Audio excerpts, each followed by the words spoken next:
Assalamualaikum warahmatullahi wabarakatuh. Alhamdulillahilladzi an'ama alaina bi ni'matil imani wal islam. Asyhadu an la ilaha illallah wahdahu la syarika lahu wa asyhadu anna Muhammadan abduhu wa rasuluhu la nabiyya ba'dah. Allahumma fassalli wa sallim wa barik ala hadzal nabiyil karim. Salatan wa salaman ala rasulillahi ajma'in. Faqala Allah Ta'ala a'udzu billahi minasyaitonir rajim. Bismillahirrahmanirrahim. Kullu nafsin dha'iqatul maut thumma ilayna turja'un. Shadaqallahul azim wa shadaqa rasuluhu nabiyul habibul karim wa nahnu ala dzalika minasyahidin wasyakirin walhamdulillahi rabbil alamin. Hadratul Mukarram wal Mukhtaram, para alim ulama, para hujjaj, dan seluruh jamaah teristimewa juga yang sama-sama saya hormati. Dan mudah-mudahan Allah memuliakan guru-guru kita, Al-Ustadz Aos, ada juga orang tua kita, Pak Haji Sigit juga, ya, semua para jamaah sekalian yang dirahmati oleh Allah Subhanahu wa Ta'ala. Yang pertama, mari kita sama-sama panjatkan puji dan syukur kehadirat Allah Subhanahu wa Ta'ala. Salawat dan salam mari kita sama-sama sanjungkan kepada baginda kita Nabi besar Muhammad sallallahu alaihi wasallam. Allahumma shalli wa sallim wa barik alaihi. Mari kita sama-sama perbanyak salawat kepada Rasulullah sallallahu alaihi wasallam sebagai tanda kita bahwa Rasulullah sallallahu alaihi wasallam utusan Allah yang kita imani. Karena mudah-mudahan dengan wasilah kita membaca sholawat kepada baginda kita Nabi Muhammad SAW menjadi wasilah kita mendapatkan syafaatul uzma dari Rasulullah SAW. Sallallahu ala Muhammad sallallahu alaihi wasallam. Sallallahu ala Muhammad sallallahu alaihi wasallam. Sallallahu ala Muhammad sallallahu alaihi wasallam. Sallallahu ala Muhammad sallallahu alaihi wasallam. Sallallahu ala Muhammad sallallahu alaihi wasallam. Sallallahu ala Muhammad sallallahu alaihi wasallam. Mudah-mudahan sholawat kita disampaikan kepada baginda kita Nabi besar Muhammad sallallahu alaihi wasallam. Allahumma shalli wa sallim wa barik alaihi. Paling tidak sehari semalam, kalaupun ini 100 kali, atau yang pokok saja pada saat kita sedang sholat, tasyahud awal, tasyahud akhir, kita membaca sholawat kepada Rasulullah SAW. Tapi kalau mau ya tadi sehari 100 ya kan, atau lebih boleh juga. Tapi kalau kita sibuk ya dimanapun kita berada, ya dalam kondisi apapun ya kalau bisa bersholawat kepada Rasulullah SAW. Nanti yang merasakan manfaatnya kita juga, gitu ya. Kemudahan urusan kita, ya kan, ada saja kebaikan yang kita dapatkan dari pembacaan sholawat. Maka jangan pelit kita bersolawat kepada Rasulullah, dan ibadah yang paling mudah adalah bersolawat, karena dimanapun kita berada kecuali di kamar mandi. Ya, baik. Tema kita pada pagi hari ini itu refleksi perjalanan wisata religi 2 kemarin, ya, tentang ziarah kubur. Kalau kita berbicara masalah ziarah kubur itu berarti kita berbicara juga masalah kematian. Ya, kalau yang kita ziarahi atau kubur yang kita datangi itu berarti kuburnya orang yang sudah meninggal, gitu ya. Kalau kita orang tua kita masih ada, ya kita berziarah saja sama orang tua, tapi bukan ziarah kubur, ya. Atau kita datang kepada guru-guru kita, ya kan, yang sering ngajarin di musola Al-Ikhlas siapa, kita datangin guru-guru kita, ya. Kita temuin ke rumahnya, ya kan, karena salah satu adab dari seorang murid adalah datang ke rumah gurunya, ya. Bukan hanya sekedar datang, ya Pak Haji Iwan datang ke rumah Ustadz Awas bawa tentengan gitu. Air minum sebotol, mas, jangan lupa, jangan ngerepotin, kita bawa, ya kan. Itu salah satu tanda adab kita kepada guru-guru kita, ya. Kita apalagi Ustadz Awas misalnya di sini tiap malam minggu kajian hadis, ya kan. Nah, itu berarti memberikan ilmu kepada kita. Adabnya adalah guru datang kepada muridnya, jangan guru datang ke kebalik. Jangan sampai guru datang kepada muridnya tapi murid datang kepada gurunya. Ke rumah bersilaturahim gitu. Itu berziarah berarti guru-guru kita. Nah, kalau orang yang sudah tiada ya kita datangi kuburnya gitu, ya. Jadi kalau kita berbicara masalah kematian, banyak keterangan tentang kematian, karena setiap yang bernyawa itu pasti mati gitu. Kullu nafsin dha'iqatul maut. Kullu nafsin dha'iqatul maut. Wa nabluukum bisyarri wal khairi fitnata wa ilaina turja'un. Kullu nafsin dha'iqatul maut. Kalau tadi saya membacakan ayat kullu nafsin dha'iqatul maut summa ilaina turja'un. Kalau ini dalam surah Anbiya, kullu nafsin dha'iqatul maut wa nabluukum bisyarri wal khairi fitnatan wa ilaina turja'un. Tiap-tiap yang bernyawa pasti akan merasakan mati, dan kami akan menguji kamu dengan keburukan serta kebaikan sebagai cobaan, dan hanya kepada kamilah kamu akan kembali. Nah, sebelum kematian itu datang, Allah uji kita. Ya, di dunia ini diuji oleh musibah, ya kan, itu ujian.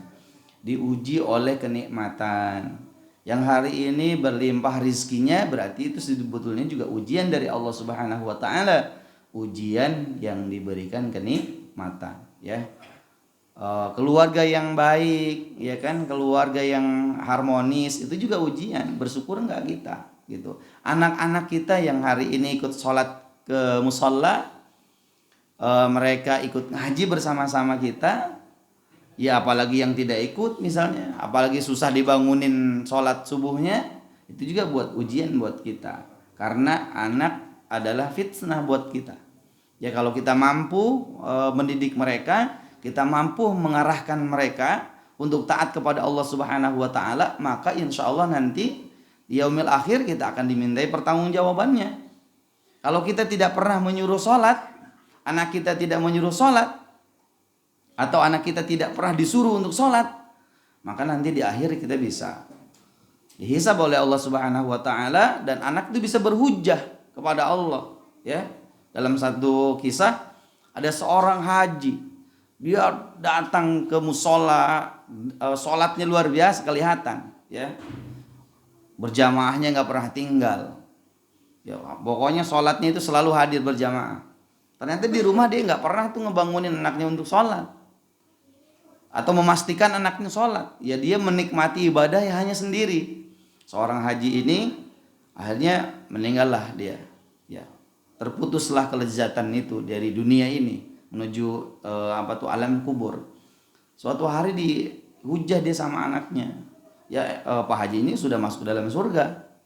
Masuk ke dalam surganya Allah Subhanahu wa taala karena memang tadi ibadahnya banyak, tapi anaknya tidak ridho bahwa bapaknya itu masuk ke dalam surga duluan. Kenapa dimintailah pertanggungjawaban? Saya masuk ke dalam neraka ini karena orang tua saya tidak pernah nyuruh saya sholat. Karena orang tua saya tidak pernah nyuruh saya ibadah kepada Allah Subhanahu wa taala. Karena orang tua saya tidak memperkenalkan saya kepada Allah. Maka hati-hati kalau anak kita ada di rumah, ya minimal ingatkan. Kalau dia masih anak-anak, ya kan, memang belum wajib misalnya, ya belum balik, ya ajak mereka itu membiasakan diri ke masjid gitu. Nah, kalau sudah terbiasa, pada saat dia balik, udah waktunya sholat, ya kan, jagat nih kan, belum balik, masih kelas 1 SMP, baru mungkin belum balik, ya biasanya nanti semester kedua itu sudah mulai itu balik, ya kan. Atau ada yang kelas 6 dan yang sudah usianya itu biasanya udah balik. Tapi anak-anak yang belum balik ya tugasnya orang tua mengajak ke masjid. Nah, ini bisa dimintai pertanggungjawabannya oleh Allah Subhanahu wa taala. Anak itu ujian kebaikan tadi. Nah, insya Allah kita semua akan kembali kepada Allah Subhanahu wa taala. Di dalam ayat yang lain Allah Subhanahu wa taala berfirman, "Alladzi khalaqal mauta wal hayata liyabluwakum ayyukum ahsanu amala wa huwal azizul ghafur." Alladzi khalaqal mauta wal hayata liyabluwakum ayyukum ahsanu amala wa huwal azizul ghafur. Allah lah yang menjadikan mati dan hidup supaya dia menguji kamu siapakah di antara kamu yang lebih baik amalnya, dan dia itu Allah, dan dia itu Allah maha perkasa lagi maha pengampun. Yang lebih baik Allah yang menjadikan kita hidup, Allah yang menjadikan kita mati, maka siapakah di antara kamu yang lebih baik amalnya, bukan yang lebih banyak amalnya, bukan aktsaru amala, tapi ahsanu amala. Pada saat kita hidup di dunia ini, sudahkah kita berbuat baik? Amal yang kita lakukan, karena nanti berpengaruh tuh di alam kuburnya. Ya, amal yang ikhlas tidak. Kalau kita ziarah ke makam orang-orang soleh, niatnya untuk apa? Nah, itu catat itu sebagai amal soleh. Ya, kalau kita sholat ke musolah, apa karena ingin dilihat oleh seseorang? Nah, kalau udah gitu berarti niat tuh, ya. Nanti akan berpengaruh, amalnya banyak tapi ternyata tidak ada pahalanya. Menjadi orang yang muflis, ya, orang yang rugi nanti. Kelihatannya banyak, kelihatannya memang sholatnya rajin, kelihatannya memang amal solehnya atau infaknya banyak, tetapi selalu nyakitin hati orang. Nah, itu bisa muflis nanti tuh, ya rugi gitu. Ya jangan sampai. Nah, kita ingin di dunia ini ladang amal kita. Ya, selagi kita masih diberikan nafas oleh Allah Subhanahu wa taala, ad-dunya majra'atul akhirah. Dunia ini tempat kita nanam. Gitu ya, datang ke mushola memang ikhlas, saya datang karena Allah, bukan karena yang lain. Karena Allah saja. Kita melangkahkan kita dari rumah, kaki kita langkahkan ke mushola. Barang siapa yang melangkahkan kakinya, man kharaja bi talabil ilmi, untuk datang dia ke majelis ilmu untuk belajar, fahuwa fi sabilillah, dia berada di jalan Allah, hatta yarji, sampai dengan dia pulang. Kalau hari ini kita niatkan ikhlas karena Allah, duduk di majelis ilmu, kita mohon kepada Allah, saya niat untuk thalabul ilmi, maka tadi hatta yarji, sampai dengan dia pulang, dia berada di jalan Allah hatta yarji. Karena duduk di majelis ilmu niatkan, ya Allah saya niat thalabul ilmi gitu. Ya, jadi niatkan untuk thalabul ilmi wa huwa fisabilillah hatta yarji, sampai dengan dia pulang nanti, ya. Maka siapa di antara kamu yang paling baik amalnya, bukan yang paling banyak amalnya. Nanti Allah lihat amal kita, oh ternyata betul ikhlas karena Allah, dia datang ke mushola karena Allah, dia duduk di majelis ilmu karena Allah, insyaallah itu berarti amal terbaik kita. Gitu ya. Mendidik anak kita sebagai amal soleh, amal terbaik kita. Ya kan, mendidik istri kita untuk taat kepada Allah berarti amal terbaik kita, jadi amal soleh buat kita. Makanya tadi liyabluwakum ayyukum ahsanu amala. Di dalam ayat lain Allah Subhanahu wa taala berfirman, aynama takunu yudrikumul mautu walau kuntum fi burujim musyayyadah. Ini dimanapun, yang artinya dimanapun kamu berada, kematian pasti akan mendapatkanmu meskipun kamu berlindung di dalam benteng yang tinggi dan kokoh. Surah An-Nisa ayat 78.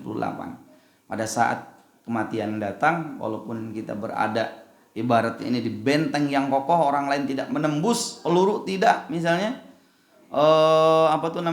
meriam tidak, ya kan, kecuali meriam belina, ya kan. Tidak bisa ditembus oleh Allah, kacamata dunia itu nggak bakalan bisa. Tapi kata Allah, walaupun berada di benteng yang kokoh atau di lubang semut sekalipun, kalau kematian itu sudah datang, maka tidak ada yang bisa ya menghentikannya. Hari ini tetangga saya meninggal ya maghrib tadi, makanya semalam itu nemenin sampai 1:30. Aduh, di ahli kelas ini mau ke ahli kelas. Yang pulang tadi 1:30, istirahat sebentar, alang nggak kerasa udah mau subuh aja. Jadi kematian itu akan datang kepada siapa saja, ya. Jangan mengira kita masih muda, masih sehat, atau jangan mengira anak kita juga masih anak-anak, memang umurnya sampai di situ ya sudah sampai di situ. Tidak bisa dinegosiasi karena memang sudah kematian itu udah pasti datang gitu. Tinggal nanti setelah kematian ini amal apa yang akan kita bawa? Apakah tadi amal yang banyak tapi tidak ada pahalanya, atau tadi amal yang terbaik yang kita bawa? Amal yang terbaik yang kita hadapkan, yang kita hadirkan di hadapan Allah Subhanahu wa taala. Maka kematian itu pasti akan datang, ya. Sehebat apapun kita hari ini, sekuat apapun kita hari ini, kematian pasti akan datang, gitu, ya.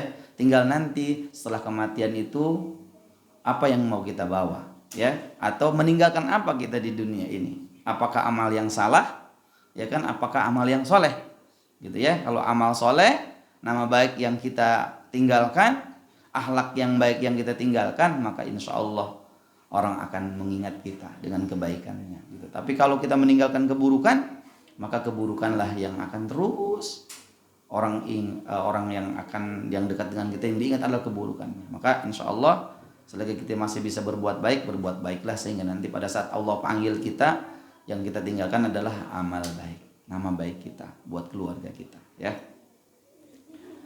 Selanjutnya di dalam surah Qaf, wajaat sakratul mauti bil haqq dzalika ma kunta minhu tahid, dan datanglah sakaratul maut dengan sebenar-benarnya, itulah perkara yang kamu selalu lari daripadanya. Jadi kematian itu ya, hari ini kalau ditanya siap nggak, ya, Opung siap nggak, Pung, gitu. Sadaus siap nggak? Siap. Itu udah masalahnya banyak, ya kan. Pak Jalu siap nggak? Oh siap. Mau nggak mau, ya kan. Kalau sudah wajahat sakaratul maut, ya, kalau sudah datang sakaratul maut, mau tidak mau ya siap, gitu ya. Pak Joko siap Pak? Siap, insya Allah, gitu. Berarti sudah siap, ya. Maka kita sebagai seorang mukmin itu atau sebagai seorang muslim siap kapanpun, ya. Kalaulah umur ini panjang bisa membuat kebaikan, maka minta kita kepada Allah, Allahumma tawil umurana fi taatillah. Kita minta kepada Allah umur yang panjang untuk taat, ya kan? Kalaulah umur kita panjang untuk mudarat, matikan kita saat ini, gitu, ya. Kalau ternyata hari ini bismillah, la ilaha illallah, la ilaha illallah Muhammadur Rasulullah, atau kita mengucapkan Allah Allah Allah, kita dipanggil oleh Allah, udah, ya. Karena nanti man qala la ilaha illallah mukhlishan dakhalal jannah. Kalau kita mampu mengucapkan kalimat la ilaha illallah dengan ikhlas, kita hanya mengharap ridha Allah, dakhalal jannah, kita masuk surga. Pertanyaan kita, mampukah kita mengucapkan kalimat itu pada saat sakaratul maut, ya kan? Pada saat sakaratul maut itu datang, la ilaha illallah Muhammadur Rasulullah sallallahu alaihi wasallam, maka insyaallah, ya kan? Makanya kita berdoa kepada Allah, Allahumma inna nas'aluka min husnil khatimah. Kita minta kepada Allah, minta perlindungan kepada Allah agar kita meninggalnya husnul khatimah, gitu ya. Kalau kita mampu mengucapkan la ilaha illallah, gimana kita mampu mengucapkan la ilaha illallah selama hidup di dunia kita tidak pernah mengucapkan la ilaha illallah, ya kan? Atau tidak pernah kita berzikir la ilaha illallah, la ilaha illallah, la ilaha illallah, la ilaha, sendiri dalam hati terus. Kalau itu sudah masuk di bawah alam sadar kita, ya kita memang sudah terbiasa. Maka ulama-ulama soal itu mengajarkan ada at-taqoh. Ada at-taqoh itu mengucapkan la ilaha illallah itu banyak sekali memang, ya. Supaya apa? Pada saat kita sakaratul maut itu mampu mengucapkan tanpa ditalkinkan oleh orang la ilaha illallah. Makanya kalau orang yang mau sakaratul maut itu memang baiknya ditalkinkan la ilaha illallah. Kalau sudah mengucapkan la ilaha illallah pada saat dia sadar, sudah, jangan kata-kata yang lain lagi. Udah, nyebut apalagi, itu nggak boleh itu. Ya kan, ntar dia bener nyebut, ya kan? Karena nanti pada saat sakaratul maut itu datang, itu Allah perlihatkan tuh, ya, amal-amal kita, gitu. Kalau orang senang baca Quran, ya Allah, ya kan. Kalau kita lihat mujahid sekarang di Palestina itu ada yang sambil senyum, bayangin, menghadapi sakaratul maut ini sambil senyum. Yang dihadirkan pasti kebaikan, gak mungkin keburukan, ya. Maka insya Allah pada saat datang sakaratul maut, Allah izinkan kita, Allah mudahkan lisan kita mengucapkan la ilaha illallah, ya, atau paling tidak Allah, Allah, Allah. Mudah-mudahan mukhlishan dakhala jannah. Kita akan masuk ke dalam surganya Allah Subhanahu wa taala. Selanjutnya ini ada hadis Rasulullah sallallahu alaihi wasallam an Abi Hurairah radhiyallahu anhu qala Rasulullah sallallahu alaihi wasallam aktsiru dzikra hadhil ladzati yakni al-maut. Jadi Rasulullah sallallahu alaihi wasallam bersabda, perbanyaklah mengingat pemutus kelezatan. Apa itu pemutus kelezatan? Yaitu kematian. Kalau kita sedang sholat, ingat kita kematian, ya Allah, saya bakal mati. Maka biasanya sholatnya tuh makin menikmati, makin lezat nanti sholatnya. Jadi ada kayak kita, saya pun belum termasuk yang menikmati sholat, ya belum lezat lagi. Karena itu butuh proses, ya. Itu butuh proses untuk supaya sholatnya lezat. Itu biasanya orang-orang sholihin, ya kan, orang-orang wali-wali Allah itu sudah sampai kelezatan nikmatnya sholat. Kalau kita masih, ya sholat saja sudah bagus lah, gitu ya. Kalau guru saya mengajarkan sholat saja udah bagus, biarin aja, yang penting sholat. Masalah diterimanya itu urusan Allah, yang penting kita niat sholat. Karena Allah udah, pokoknya sholat aja. Ya sholat berjamaah. Kalau itu menjadi rutinitas kita, sholat pokoknya, masalah diterima atau tidaknya urusan kepada Allah Subhanahu wa taala. Yang penting saya dari rumah menuju musola untuk sholat karena Allah, udah. Sholat aja, masalah khusyuk atau tidaknya. Ya kita yang ustaz-ustaz belum tentu juga khusyuk, ya kan? Gitu ya, apalagi orang awam. Gitu. Kita juga belajar. Qad aflahal mu'minun alladzina hum fi sholatihim khashi'un. Gitu. Ya, sholat saja dulu, yang penting pokoknya berusaha. Salah satu bisa khusyuk itu kita tahu makna. Kalau Ustaz Aziz menyampaikan, kita tahu makna sholat, ya. Kita tahu makna dari sholat itu, minimal itu. Alhamdulillahirabbil alamin. Segala puji bagi Allah Tuhan yang semesta alam.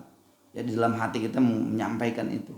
Segala puji bagi Allah Rabb semesta alam. Pada saat lisan kita mengucapkan alhamdulillahirabbil alamin. Ar-Rahmanir Rahim, yang Maha Pengasih lagi Maha Penyayang, terus kita mengartikan setiap bacaan sholat. Mudah-mudahan kita sadar kita sedang sholat dan Allah catat itu sebagai khusyuk kita sholat ibadah kepada Allah Subhanahu wa taala. Jadi tahu makna sholat, ya. Tahu makna sholat itu akan menghantarkan kita sholatnya menjadi lebih baik, gitu ya. Jadi perbanyak kita mengingat kematian. Karena kalau sudah mati, ya udah mati berarti. Sudah di alam kubur, kita berada di alam barzah, ya kan? Dan dalam kubur tinggal tadi, apakah kita mendapatkan nikmat kubur ataukah kita mendapatkan siksa kubur? Pilihannya mana? Ya, kalau ingin mendapatkan nikmat kubur, maka insya Allah perbanyak amal baik, amal soleh.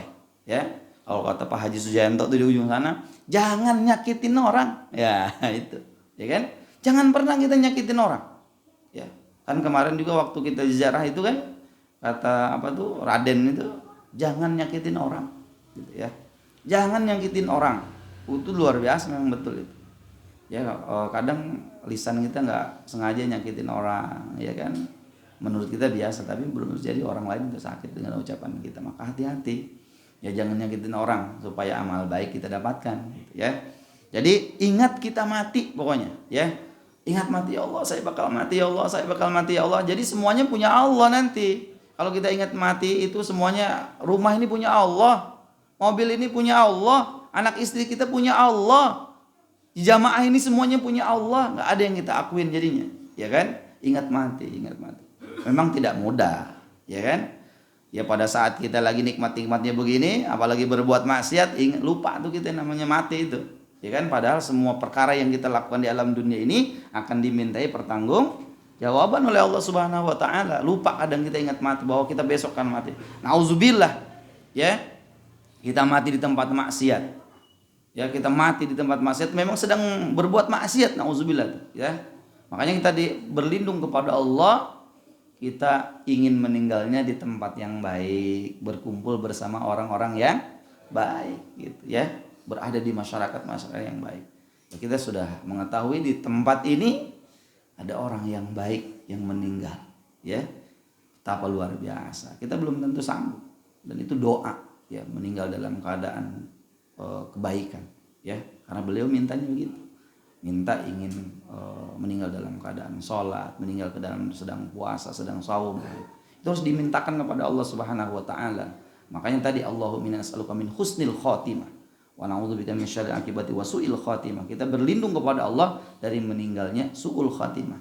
Kita minta kepada Allah agar kita diberikan husnul khotimah, dan kita meminta juga kepada Allah agar dihindarkan dari su'ul khotimah. Jadi perbanyak kita mengingat kematian, ya. Lezat di dunia ini memang lezat semua, ya kan? Nikmat makan, ya kan? Itu lezat, berarti nikmat berhubungan, ya kan? Antara suami dan istri itu lezat dari Allah Subhanahu wa taala. Maka ingat pemutus kelezatan itu, ya kan? Idza matabnu adam in qata amalu illa min thalasin. Apabila anak cucu Nabi Adam itu meninggal atau mati, semua terputus kecuali 3 perkara. Pertama, sedekah jariyah. Ya, sedekah jariyah kita. Seberapa banyak sedekah jariyah kita yang ikhlas, ya kan? Yang kedua, ilmu yang bermanfaat. Ya, ilmu yang bermanfaat, kita ngajarin orang, kita ngajarin kebaikan kepada orang terus dicontoh oleh orang, atau kita mengajarkan anak kita tentang berbuat kebaikan, kita ditiru juga kebaikan kita oleh anak-anak kita, maka insya Allah itu menjadi terus tidak akan terputus. Atau tadi awwaladun sholih yad'ulah. Kita punya anak yang soleh, ya kan? Kita berharap punya anak-anak yang soleh, yang mendoakan, ya kan? Yang mendoakan kita pada saat sudah meninggal, ya. Bukan nanti pada saat kita sudah terbujur kaku mereka diam, mereka sibuk dengan handphonenya. Ada, kalau kita tidak arahkan dari sekarang, kita tidak ajarkan mereka tentang seperti itu, tentang kebaikan, baca Al-Quran, mereka mana tahu, ya. Nanti baru kita nyesel kalau sudah kita mati, kalau kita sudah meninggal, ya oh ternyata anak saya meninggal saja, karena kan jasad saja yang nggak bisa berbicara, ya kan? Jasad saja yang tidak bisa melihat, karena sesungguhnya pada saat kita sakaratul maut itu ruhnya masih bisa melihat, ya. Kita kayak orang mimpi katanya, kan dalam satu khabar itu kayak orang mimpi. Jadi kalau dia terbujur kaku, ruhnya itu kemana-mana. Pak Jalu datang, ada Pak Jalu ternyata, ada Pak Joko ternyata, ada Pak Harun ternyata, datang, dia melihat. Ruhnya kita melihat siapapun yang datang, gitu ya. Padahal jasad kita memang sedang terbujur kaku, tapi ruhnya datang. Siapa yang melayat, gitu ya? Siapa yang datang itu ruhnya tahu, gitu. Ya, karena yang tadi itu meninggal jasadnya saja, ruhnya tetap hidup, gitu. Ya, jadi ingat kita tentang kematian. Nah ini An Ibnu Umar radhiyallahu anhuma annahu qala kunta ma'a Rasulullah sallallahu alaihi wasallam faja'ahu rajulun minal ansari fasallama 'ala an-nabiy sallallahu alaihi wasallam thumma qala ya Rasulullah ayyul mu'minin afdal qala ahsanuhum khuluqan qala fa ayyul mu'minin aqyasu qala aktsaruhum lil mauti dzikran wa ahsanuhum lima ba'dahu isti'dadan ulaikal aqyasu. Jadi Abdullah ibnu Umar radhiyallahu anhuma bercerita, aku pernah bersama Rasulullah sallallahu alaihi wasallam, lalu datang seorang laki-laki dari kaum Ansar mengucapkan salam kepada Nabi Muhammad sallallahu alaihi wasallam, lalu bertanya, "Ya Rasulullah, wahai Rasulullah, orang beriman manakah yang paling terbaik?"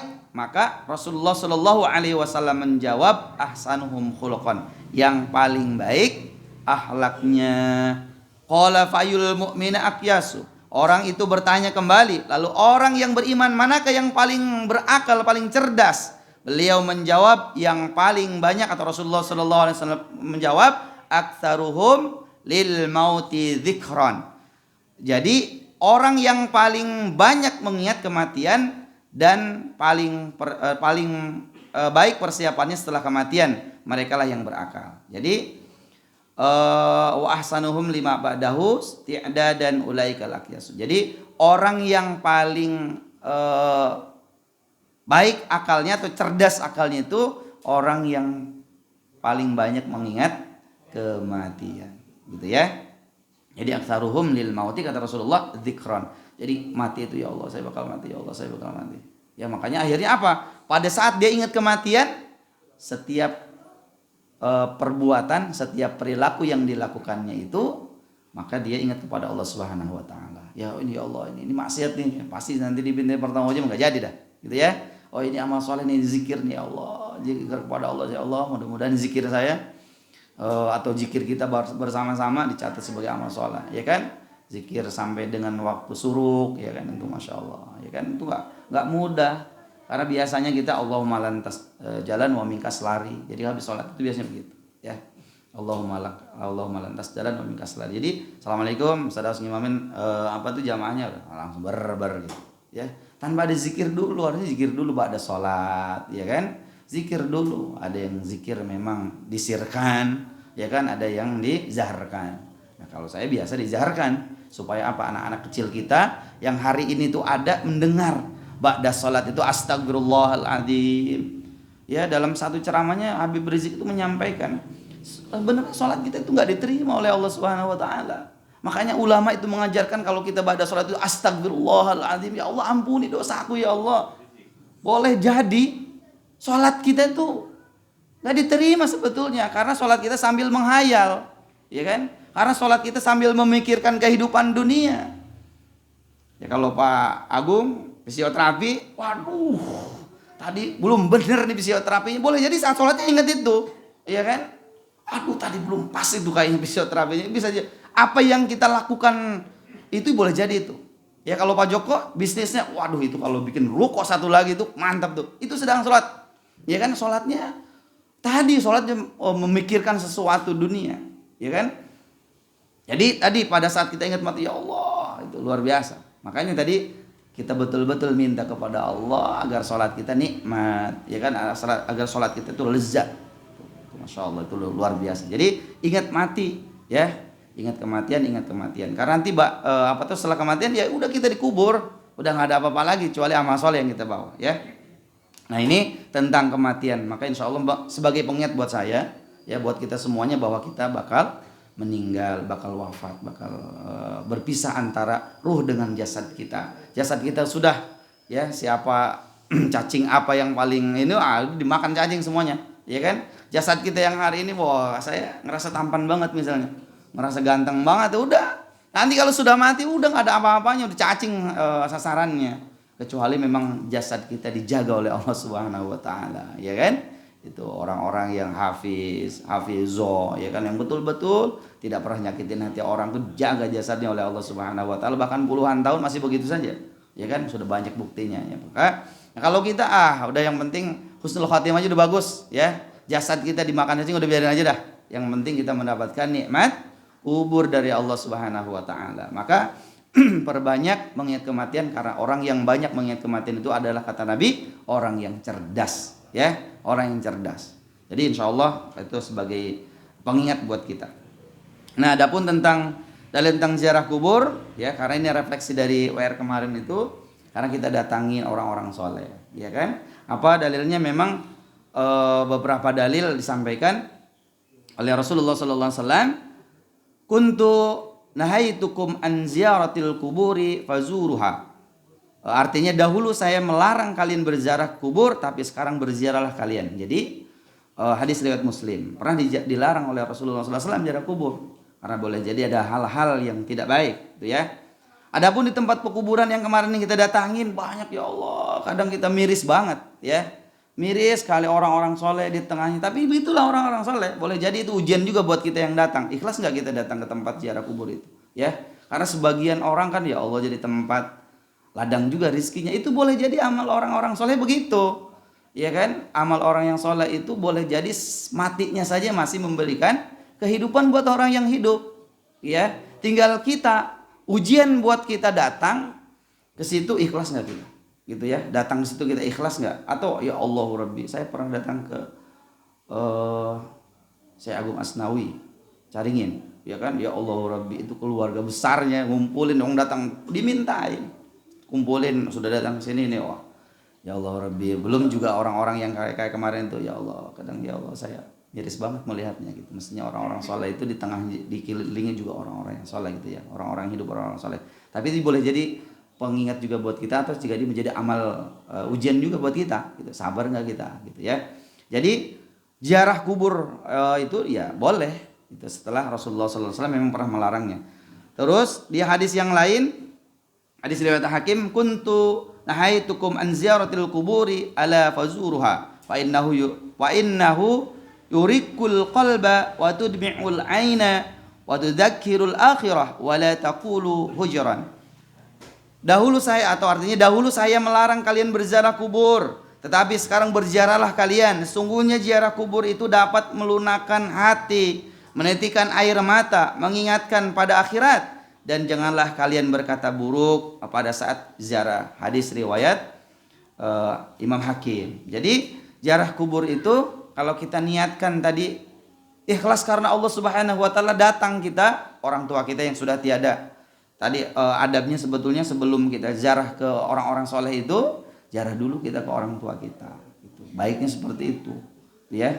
Jadi supaya apa tadi, melunakkan hati, kita datang ke kuburan, ya Allah saya pun sama.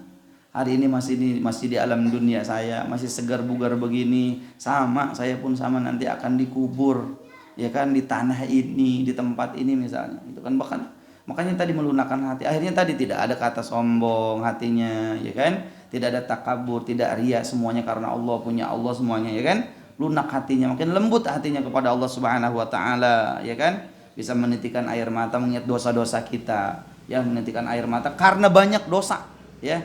Tahajud kita minta istighfar kita kepada Allah Subhanahu wa taala, mohon ampun, boleh jadi tetesan air mata kita yang terus memberikan ampunan Allah kepada kita, ya kan? Karena kita merasa bersalah, karena kita merasa banyak dosa.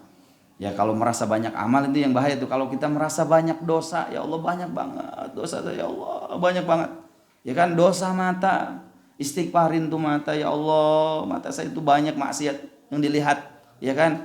Istighfarin telinga, ya Allah telinga saya banyak mendengar hal-hal yang buruk, diistighfarin terus, diistighfarin. Otak saya ngeres, ya Allah istighfarin. Lisan saya kadang menyakitkan hati orang, istighfarin. Tangan saya kadang kasar, nempeleng orang, istighfarin. Kaki saya kadang melangkah ke tempat maksiat, istighfarin terus. Kita istighfarin, kan? Lunak nanti hati kita, ya kan? Mengingatkan tentang akhirat. Jadi wa tudmi'ul aina wa tudzakkirul akhirah. Jadi mengingatkan tentang akhirat. Ya Allah, nanti ada kehidupan yang lebih langgeng. Ya, jarah ke tempat kubur kita, oh nanti saya akan ada kehidupan yang lebih langgeng setelah kehidupan dunia ini, ya. Dan janganlah berkata buruk, ya, kita doakan. Bukan minta didoakan oleh ahli kubur, salah itu. Ya, dosa nanti kita datang itu, ya Allah ahli kubur doain saya, itu balik datang ke ziarah ke tempat kuburan itu kita mendoakan, ya, kita mendoakan sambil menapaktilasi. Kalau orang-orang soleh itu, ya Allah Rabbi, ini tempat dulu mungkin pada saat wali ini masih ada, nah itu berarti napaktilasi. Itu mungkin boleh jadi perjuangannya enggak seperti kita sekarang, kita datangnya enak, jalannya sudah diaspal, sudah enak, kita jalan ziarah ke tempat Sunan Kalijaga misalnya, kita ke Sunan Gunung Jati, mungkin tempatnya udah enak, ya. Tapi 100 tahun atau pada saat beliau masih ada, boleh jadi itu tempatnya luar biasa. Beliau ada di situ, tempat di situ tempat berjuangan, berdakwah beliau itu kan luar biasa. Hari ini kita datang enak, jalannya enak, nanjak sedikit walaupun capek, ya kan. Tapi pada saat beliau masih ada, masih hidup, boleh jadi tempat itu ya hanya ada wali-wali itu berarti, gitu ya. Hanya orang-orang di sekitar yang memang ikut bersama, berjuang bersama para wali-wali Allah itu. Itu kalau sekarang aja enak, boleh jadi pada saat beliau ada. Nah, makanya tadi jangan berkata buruk, ya. Berkatalah yang baik di atas kubur itu, mendoakan. Selanjutnya hadis yang lain, inna rabbaka ya'muruka an ta'tiya ahlal baqi fatastaghfiru lahum. Rasulullah sallallahu alaihi wasallam menyampaikan, Tuhanmu memerintahkanmu agar mendatangi ahli kubur baqi, ya, agar engkau memintakan ampunan buat mereka. Hadis riwayat Muslim. Jadi Rasulullah sallallahu alaihi wasallam datang ke makam Baqi. Dalam satu riwayat itu Aisyah bahwa Rasulullah setiap malam itu datang ke makam Baqi untuk mendoakan ahli kubur. Jadi pada saat kita datang ke tempat ahli kubur itu, kepada orang-orang soleh, kepada wali-wali Allah, atau kepada orang tua kita, kita mendoakan, ya. Tadi makanya kan terputus amalnya seluruh anak cucu Nabi Adam itu kecuali awwaladun soleh, salah satunya, ya. Kita boleh jadi mudah-mudahan jadi anak yang soleh, ya kan. Orang tua kita sudah tiada, kita datang ke ke makam orang tua kita, kita doakan, kita bacakan doa, ya kan. Kita berdoa, Allahumma ghfirlahu warhamhu wa'afi wa'fu anhu, Allahumma ghfirlaha warhamha wa'afi wa'fu anha, ya kan. Kita minta doa kuburannya menjadi laksana taman-taman surga. Itu doa orang yang soleh atau anak yang soleh untuk mendoakan orang tuanya, atau kita mendoakan orang-orang yang soleh lain, ya. Di dalam hadis yang lain, berziarah kuburlah, sesungguhnya hal itu akan mengingatkan terhadap akhirat. Jadi pada saat kita ziarah kubur, mudah-mudahan menjadi salah satu pengingat buat kita untuk menghadapi kehidupan yang lebih langgeng, yaitu kehidupan akhirat ya. Selanjutnya adab ziarah kubur. Adab ziarah kubur. Lihat dulu ada orang ganteng situ kan. Wah, ya kan Pak Jalu yang nggak ada, ya kan? Wah, Pak Joko siap di belakang sana, ya kan ada Pak Yus, kakek Yus mana tuh? Ada di paling depan selalu kalau foto ada. Ya. Yang pertama adabnya itu membaca doa dan ayat Al-Quran untuk orang yang meninggal. Ya, Imam Qurtubi menjelaskan bahwa para ulama menganjurkan untuk berziarah kubur dan bersedekah kepada ahli kubur dengan membacakan Al-Quran atau membaca Al-Quran dan berdoa. Maka hal tersebut menjadi anugerah bagi ahli kubur. Ya, bagi ahli kubur.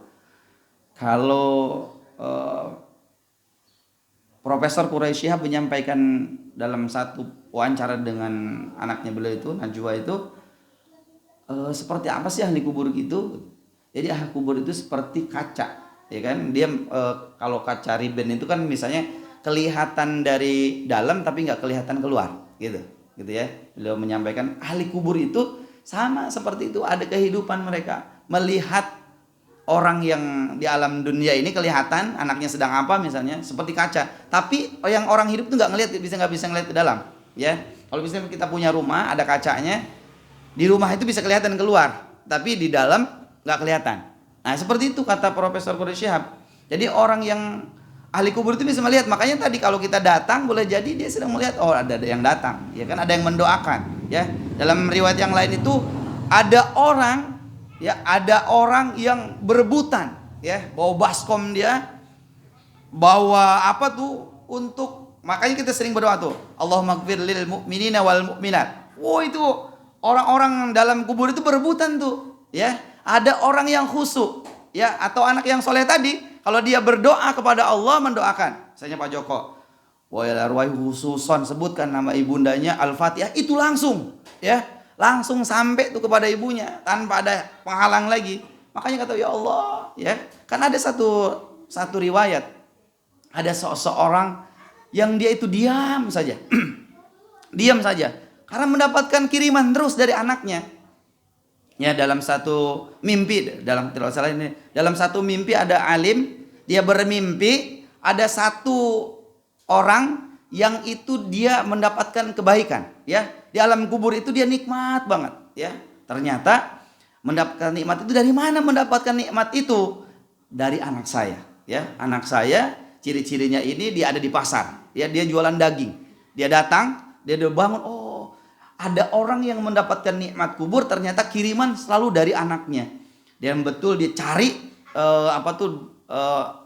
tanda-tanda dalam mimpinya itu, dia cari orang yang di pasar itu yang jualan daging itu, ternyata betul ini ciri-cirinya. Ditanya bahwa ada, saya pernah bermimpi ketemu dengan Pak ini, Mbak ini, betul nggak itu orang? Itu betul orang tua saya. Dan ternyata setiap dia membacakan Al-Fatihah dia kirimkan langsung ke orang tua. Dia setiap kali dia membaca Al-Quran dia kirimkan kepada orang tua. Selalu begitu. Ya, maka insya Allah nyampe tuh. Jadi kalau kita ziarah kubur itu, atau kalau kita mendoakan tidak hanya di ziarah di makam orang tua kita, di rumah juga sama, gitu ya. Kalau misalnya kan kita tawasul baca untuk ahli kubur itu, insya Allah itu akan menjadi kebaikan, menjadi. Kalau kita di kubur misalnya kita di penjara tuh ada orang yang ngelihat, ya kan, bawain makanan misalnya. Di alam kubur juga insya Allah tuh begitu, kiriman, ada kiriman, ya, kiriman amal soleh dari siapa? Dari anaknya, dari kaum muslimin yang peduli. Makanya kalau kita mendoakan kan, Allahumma ighfir lil mu'minina wal mu'minat wal muslimin wal muslimat, bukan hanya orang tua kita doakan juga. Maka insya Allah, atau pada saat kita lewat ke makam kita salam, insya Allah nanti kebaikan juga buat kita juga, ya. Jadi Imam Qurtubi itu menyampaikan bahwa itu akan menjadi anugerah bagi ahli kubur kalau kita mendoakan, ya kan, kalau kita membaca Al-Quran untuk ahli kubur. Selanjutnya dhahaba jumhurul Hanafiyah wa Syafi'iyah wal Hanabilati ila annahu la tukrahu qiraatul Qur'ani fil maqabiri bal tustahabbu. Jadi mayoritas ulama mazhab Hanafiyah, Syafi'iyah dan Hambaliyah berpendapat bahwa qiraatul Qur'an atau membaca Al-Quran di kuburan tidak makruh, tapi justru dianjurkan, ya, fil maqabiri bal tustahabbu, ya. Jadi dianjurkan kalau kita baca Quran. Yang kedua, adabnya itu adalah menjaga perilaku baik. Ya, tidak boleh kata-kata kotor tadi, tidak boleh kita menghardik misalnya, ya kan? Berperilaku baiklah, ya. Yang ketiganya menghadirkan hati dengan harapan dijauhkan dari keburukan-keburukan atau maksiat. Ya, menghadirkan hati kita tadi menyadarkan diri kita bahwa kita bakal mati, bahwa kita itu juga sama bakal dikuburkan oleh Allah Subhanahu bakal dikubur kita di alam kubur itu. Menghadirkan hati kita akan menjadi nasihat buat kita, ya. Cukuplah kematian itu nasihat buat kita. Itu ya, cukuplah kita ziarah itu nasihat buat diri kita. Menasihati diri kita, salah satunya ziarah kita ke makam orang tua kita, ziarah kita ke orang-orang soleh supaya itu menjadi nasihat buat kita. Sekali lagi yang salah itu memang